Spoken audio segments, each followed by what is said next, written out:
Hi, boys and girls. I'm Brian Price. I'm the manager of the Cincinnati Reds. Any questions? Should Petros be in the Hall of Fame? Ooh, that's a great question. Maybe you should invite the commissioner of baseball here, though, to answer a tough one like that. Yeah. Hey, mister, do you know Marge Shot? I know who she is, and I know she said some pretty mean things, and nice people shouldn't say meany things, right? I have a lucky stuffed animal. Do you?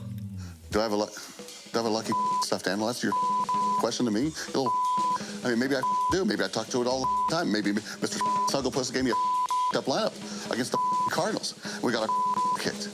Maybe I should tear the stuffing out of that little bear and tear his eyes off. Now you're blind, Mr. Snugglepuss. Are you happy about that? What? What the do you want? Do you watch the box score? The box score. Yeah, question over there? I don't know a lot about sports, but I can drink a lot of beer. My motto is simple. C's get degrees. Need a long, inappropriate hug? I'm your man. I think I'm smarter than you, because I probably am. Howard Coward for box score. Hello and welcome to the Box Score. I'm Brock in Los Angeles, joined by the Danettes in Milford, Connecticut. Guys, Dan started off the show talking about how the sports world just doesn't care about the Spurs.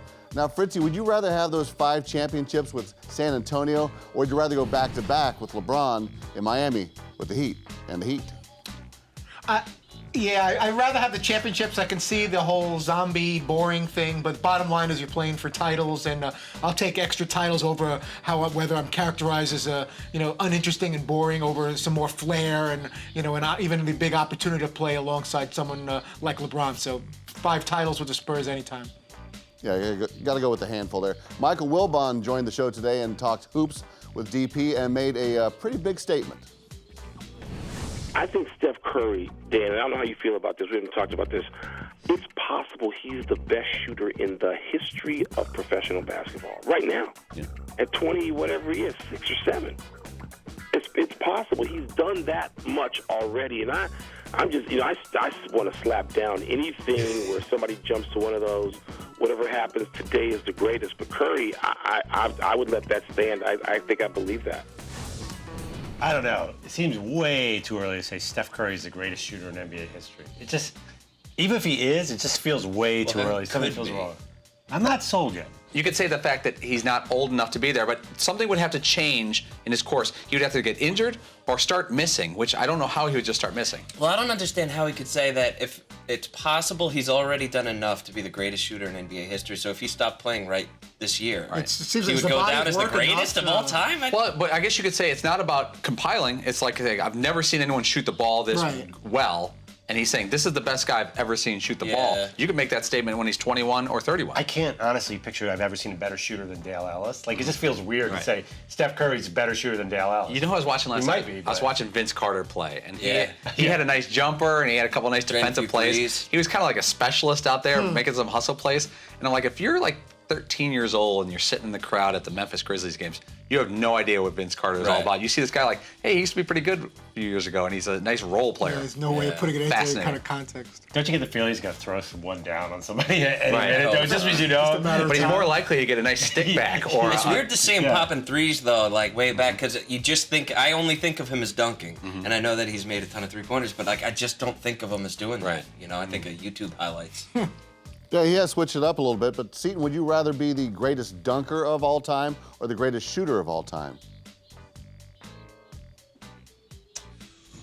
Man, could you put a name on it? Could you say like Vince Carter's career or Reggie Miller's career? Oh, I'd be Vince Carter all day. Would you? Wow. All day, yeah. The things that Vince Carter can do physically, you don't get, like, anybody can hit a three-pointer, and anybody can hit them really well, but Vince Carter, dude, he jumps over people. Vince Carter, Ray Allen. To do that and be like, what? And, like, yell, I can't imagine anything better. But what about in the course of a game? You may not have that many dunking opportunities, but to know that you can pop from anywhere around the perimeter, that's why I would go. I see his point. No one's going to say, like, remember that great 25-foot shot Reggie Miller had in the game where he went up like this and snapped his wrist and the ball went in? Well, it looks like every one of the thousands of others he did. Remember when Vince Carter took his arm and went like this? He put it to his elbow? There. And he has moments. Vince had moments. For me, Jordan, Vince, Dr. J, forget. There's no way I take the outside shooter. Yeah, Dominique. I'd be Dominique. That's a better one. Dominique versus Ray Allen. He went the flat top with a little Jerry curls. Oh, dude, he was Dominique the best. all day. The best. It's great hair. Hey, Paulie, DP and Wilbon seem pretty close, but not at all with Wilbon's partner, Tony Kornheiser. Did the boss steal Tony's girlfriend or something? Why is there no connection with him? The main reason we don't have Tony Kornheiser on the show is because of radio station conflicts down in D.C. Tony came on the show a couple years ago, I think. I don't know how many years ago we had him on. Was it the PTI anniversary or something like that? I think so. Yeah. But Tony actually and Dan got along very well. I used to work on Tony's show for 2 weeks before I started working on Dan Patrick's show. And Tony I wouldn't say he didn't care for Dan. He didn't care for guys like Dan, if you know what I mean. Like famous, big head, we call them heads at the time. Tony used to call them heads, talking heads. And he thought they kind of snuck into those roles at a big pay. And so when I worked with Dan Patrick right after working with Tony, we kind of put them together and had some fun. And they used to go on each other's shows. And they kind of teamed up together to kind of jab management. And for a short period of time, and 10, 11 years ago, they got along real well. And it was kind of funny to see. I don't know that I've ever seen them two in person ever have a conversation. I don't know if they've ever hung out with each other in the past decade. But they do have kind of a we were in the bunker together a long time ago, friendship, I would say. Interesting. Hey, Fritzy, call your shot right now. Will Colin Cowherd ever be on the Dan Patrick Show? I'm going to say no to that. I think that there's just a little friction there, or friendly or not so friendly rivalry or what have you. Again, I'm biased, as I'm sure the rest of the guys are. I see them in two totally different categories as far as accomplishments and achievements in the business. So it's always silly when they're even brought up in the same sentence. But I certainly don't see it happening anytime soon. And if I had to predict, I'd say that would not be happening in terms of a future guest being booked. So. I would love to see Colin Cowherd on the show. Coming up, we are chasing a national treasure. How are we running it down? What's going to be in the Ram 1500 Eco Diesel, of course. We can throw Nicolas Cage in there. Follow the clues all around the country.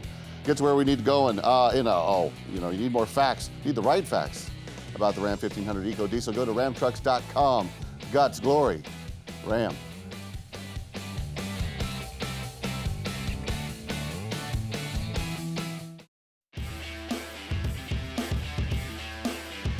You were talking about Hoosiers. Yeah. And the point guard, Buddy. This is actually the shot of him getting kicked out of practice. And you're upset. Why? Well, I'm watching last night, and Buddy got kicked out. He comes back with his dad.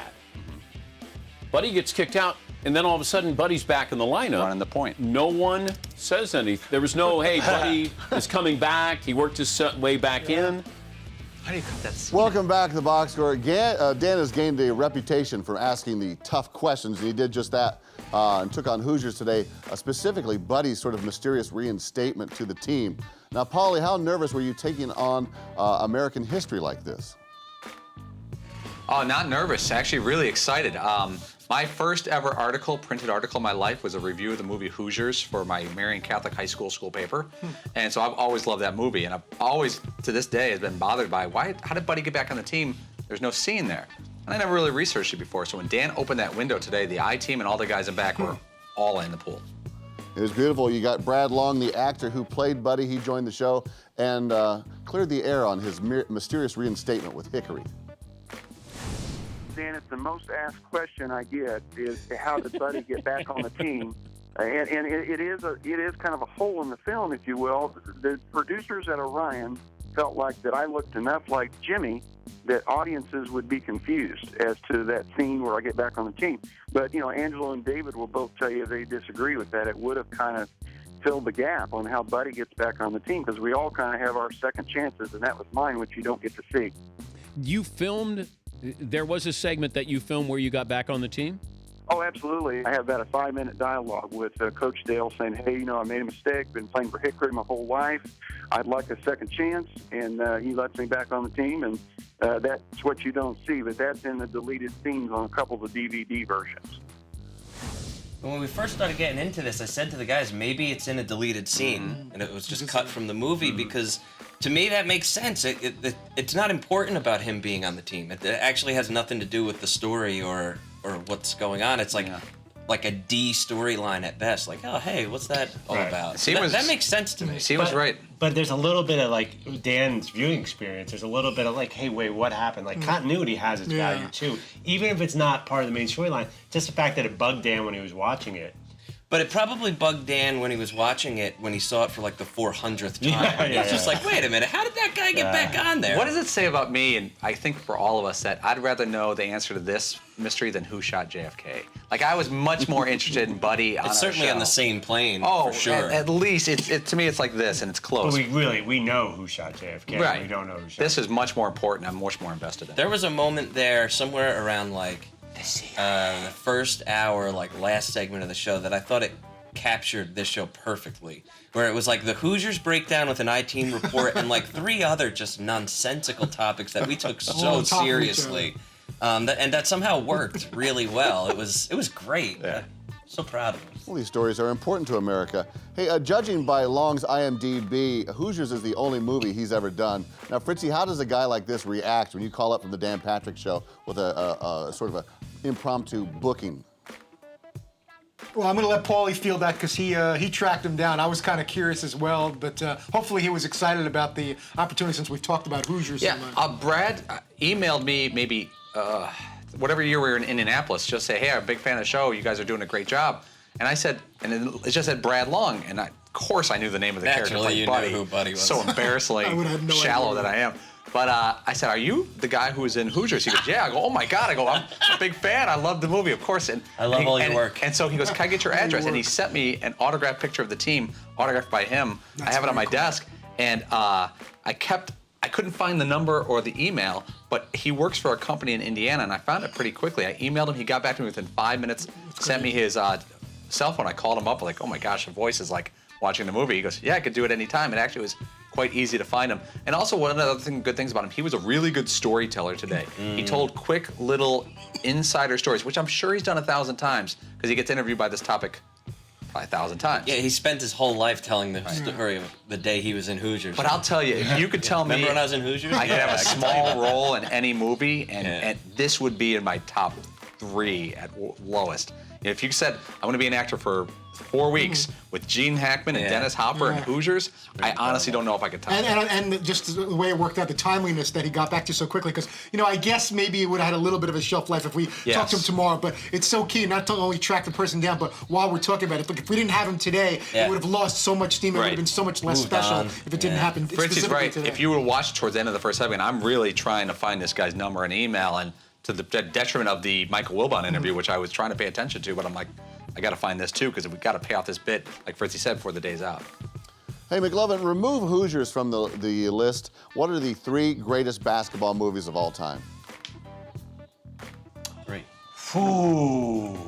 Well, He's Got Game comes to mind. The Fish That Saved Pittsburgh is a very good one. Fast Break with Gabe Kaplan. Fast Break with Gabe Kaplan. Most basketball movies are awful. I thought Blue Chips was pretty terrible. Yeah. Teen Wolf is awesome. Is that a basketball movie? Close enough. Close enough. I'd put it in There's there. a big game at the end, and they win. Yeah, usually basketball is terrible. The guy will shoot. You didn't like Shaq in Blue Chips and those guys? I did not like that movie. He was in that, right? Yeah, Nick Nolte playing Bobby Knight. Yeah, Nick Nolte. Matt Nover running the... That's so great. I loved it. Yeah, Hardaway. But, so yeah, I definitely, but you guys ever seen Fish That Saved Pittsburgh? Yes. Oh, Dr. J's in it. It's awesome. Fascinating movie. I don't know why you would omit Space Jam, though, with the Munstars. I mean, those guys are bad dudes. That's so bad. So bad. All right, coming up, we are trading our basketballs for bongos.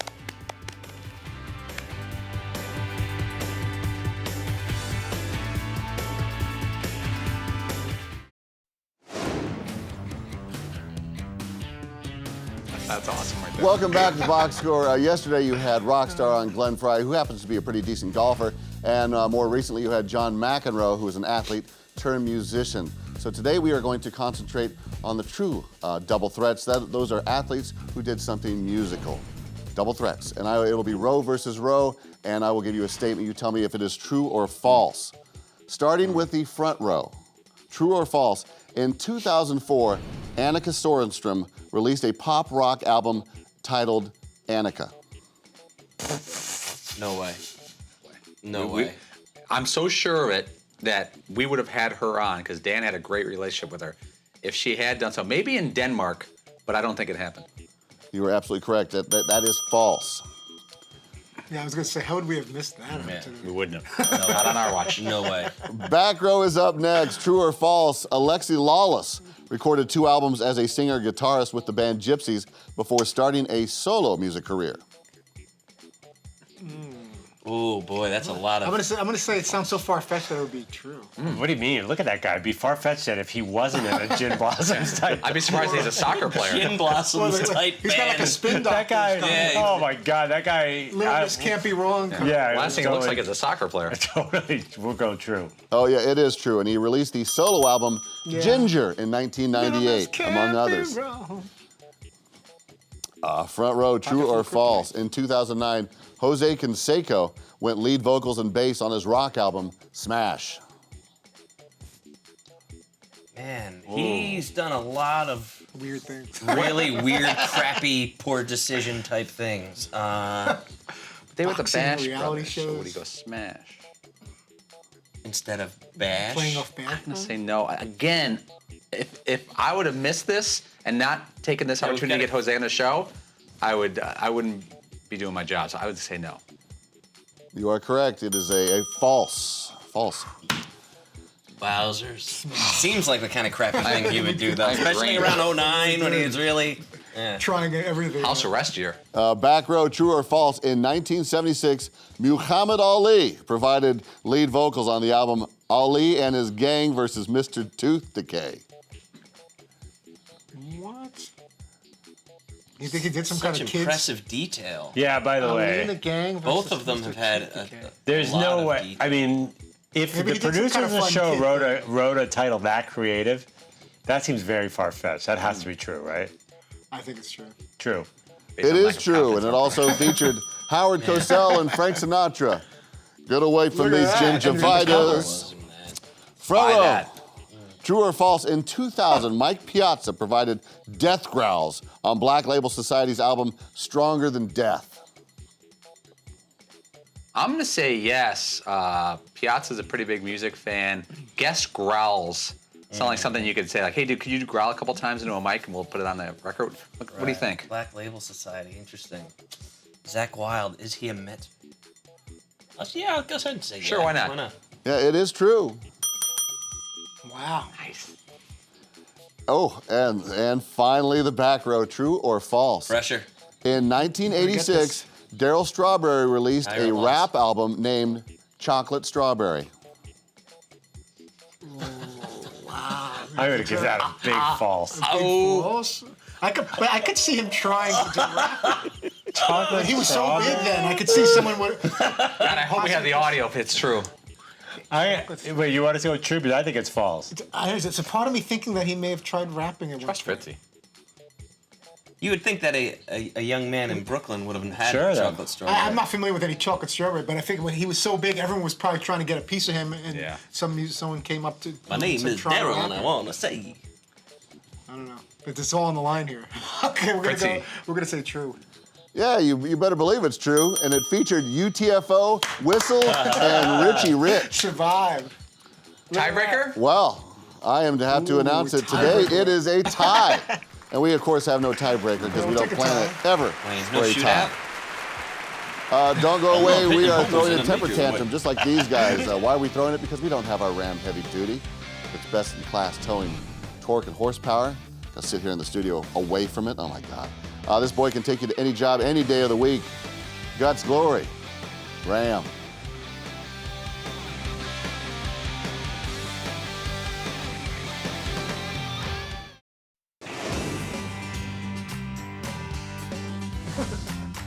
We are closing up shop here at the Box Score Saloon.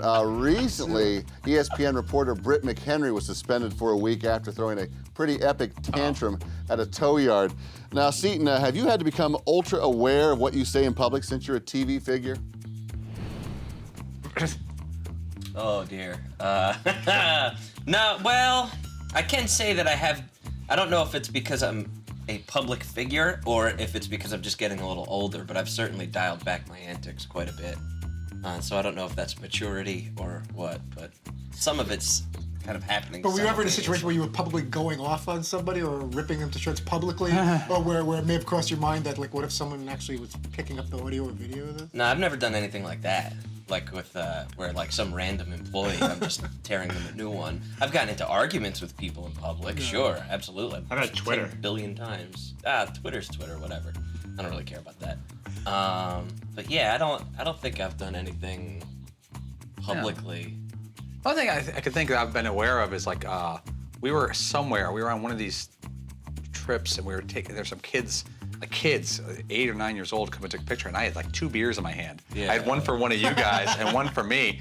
And his parents go, "Hey, can we get a picture?" And I think it was like a meet and greet in Portland or something. Yeah. And I'm about to take a picture. I'm like, I got 2 beers in my hand. I look like the biggest dirtbag. And so I put them down and just did a little quick picture. But I was very aware of that. I was like, something you would normally do, not like take pictures with beer in your hands with kids. Yeah. But can you imagine if that was out there like, hey, there's a dude from the Dan Patrick Show, some nobody who's got beer and 2 8-year-olds. There was a picture. We did like a meet and greet in New Orleans, and a picture surfaced from there of me either what looks like I'm slamming a beer, which I don't think I did there. I don't have that memory. I'm not really. What do you mean you chipped it back? But I tipped it back, and it looked like I'm just like pounding, and it's sort of dark and shady, and I'm like, oh boy, this is bad news. This is bad. But I know it was like a work thing, so I'm like, I couldn't have really done anything too bad. Hey, Paulie, which Danette is most likely to pull the "Do you know who I am" line in an argument? I mean, do I have to say it?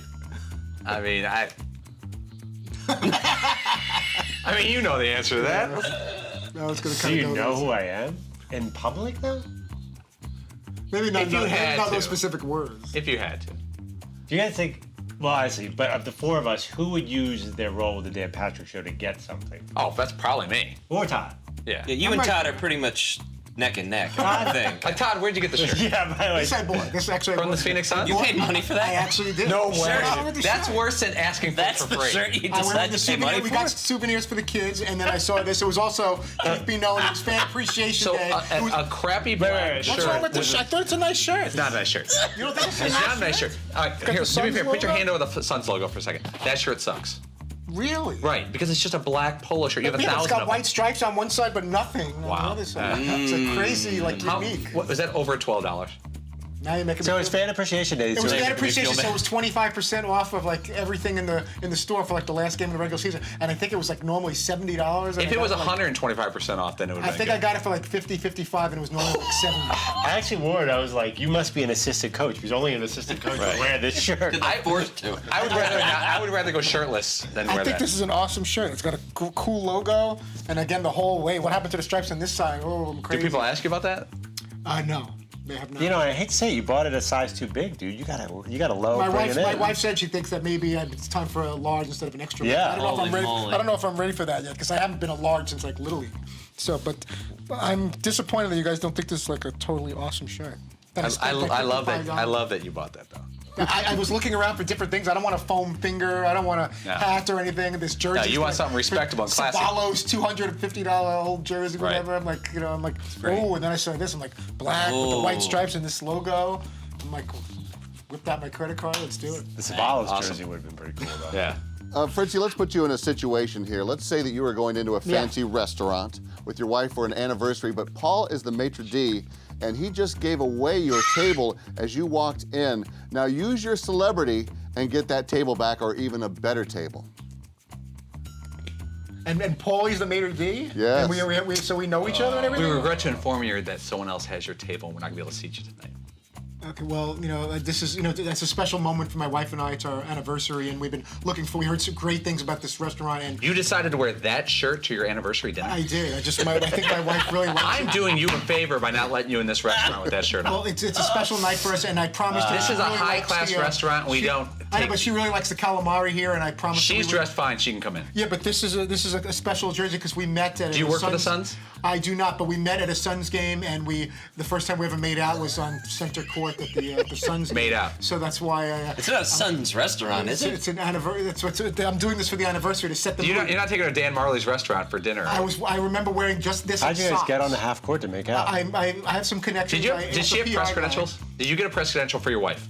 Yes or no? It's a yes/no question. I did not ask for one. We had press credentials. Did you accept a press credential for your wife? They were waiting with the tickets in an Yes, envelope, no. but it was not asked. But again, the first time I met my wife, and that's why I can't believe you took my table. I was wearing this exact shirt. You know what? Todd, pair of socks. You see this table we're at right now? Todd's dinner table at home has this all around it. Press credentials of his wife, Jen, from different places they've gone to illicitly. Cannot believe you ever take She does a blog. It's called Moms on Sports, so she gets the. She's posted one thing. We really like the bread. All right, Todd, take us to tomorrow, please. Okay, Daniel Jeremiah, NFL Network analyst, former NFL scout, will get us ready for the draft, which will be under a week away come tomorrow. And we'll also be joined by comedian Jim Norton. And as we've mentioned a number of times, we'll have the dump button ready. Todd, you were so lucky we didn't get to the Reggie Miller Suns game topic. Any of the Reggie Miller stuff. Well, I don't know why we didn't get to that, but I kind of threw Reggie Miller under the bus. But bottom line is, if we have a quick couple of seconds. Unfortunately. Do we have a couple of seconds? Real quick, I did not know he was calling the game till minutes before the game. I looked across the way and I saw Reggie and Kevin Harlan sitting together, obviously getting ready to do the game. And then by the time I ran into him at halftime, thank you for watching the Box Score. We are back tomorrow on Audience Channel 239 right here on DirecTV. The podcast is available on iTunes or podcast1.com. Fritz, party of two? Fritz, party of two? No? No one?